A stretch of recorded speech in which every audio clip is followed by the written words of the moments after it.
Bağışla şəhid anası, bağışla bizi. Bağışla şəhid anası, bağışla bizi. Övlad həsrəti satılan qaşınızdır. Bağışla şəhid atası, bağışla bizi. Bizim sevincimiz göz yaşınızdır. Öpürəm əlinizdən, ayağınızdan. Siz oğul böyütdünüz torpağa qurban.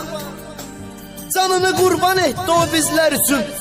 Canımız üsrəyli bayrağa qurban. Şərəflə cəbhədə can qoyan igid. Şərəflə cəbhədə can qoyan igid. Canının bahasına bütövdü vətən. Sənin namusuna, canına qurban. Bayrağın cisminə bükülmüş şəfən. Bayrağın cisminə bükülmüş şəfən. Bilin.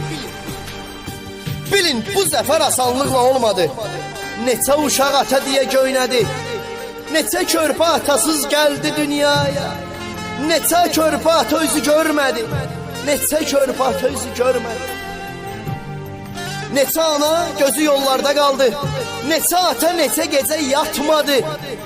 Neçə ana oğul toyu görmədi. Neçə ana arzusuna çatmadı.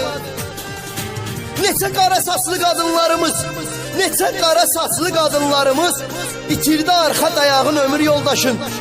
Minlərlə ah çəkən şəhid bacısı dərdlə qucaqlayır şəhid başdaşı. Dərdlə qucaqlayır şəhid başdaşı. Bu torpaq asanlıqla alınmadı. Kimi şikəst etdi, canım bitirdi. Bu torpaq asanlıqla alınmadı. Kimi gözün, kimi qolun itirdi. Bitirdi bu dünya, çoxun bitirdi. Ana gördüm, oğul deyib havalandı. Ana gördüm, oğul deyib havalandı.